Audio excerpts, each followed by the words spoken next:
ஓம் நம சிவாய. திருச்சிற்றம்பலம். தென்னாட்டுடைய சிவனே போற்றி, எந்நாட்டவருக்கும் இறைவா போற்றி போற்றி.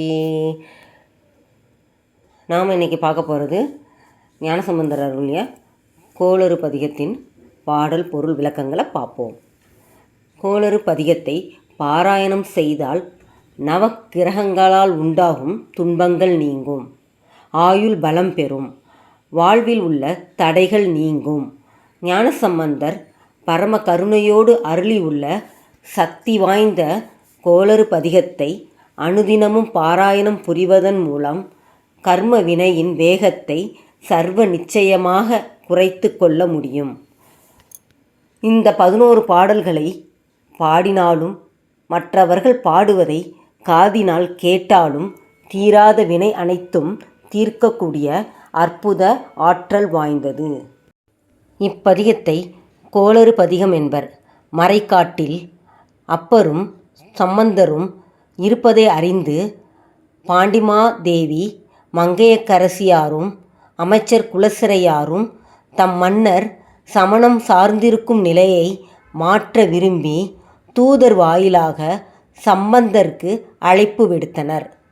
சமணரால் பட்ட கொடுமைகளைக் கண்ட அப்பர், இன்று நாளும் கோளும் நன்றாக இல்லை, அங்கு செல்ல வேண்டாம் என்று கூறினார். அதற்கு சம்பந்தர் பாடியதே இக்கோளறு பதிகம். பாடல். வேயுறு தோழி பங்கன் விடமுண்ட கண்டன் மிக நல்ல வீணை தடவி. பொருள். வேயுறு மூங்கில் போன்ற, விடம் ஆழகால விஷம், கண்டம்னா கழுத்து, தடவி வாசித்து கொண்டு. விளக்கம்.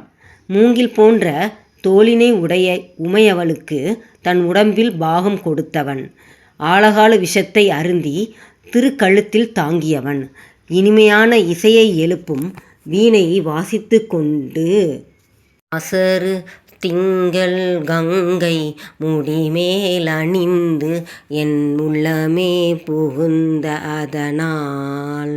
பொருள். மாசரு களங்கமில்லாத, திங்கள் பிறை உள்ளம் புகுந்து உள்ளம் முழுவதும் நிறைந்து. விளக்கம்.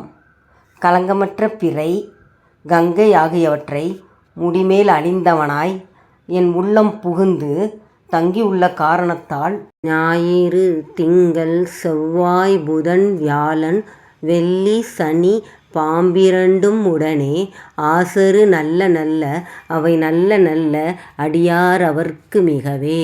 பொருள்.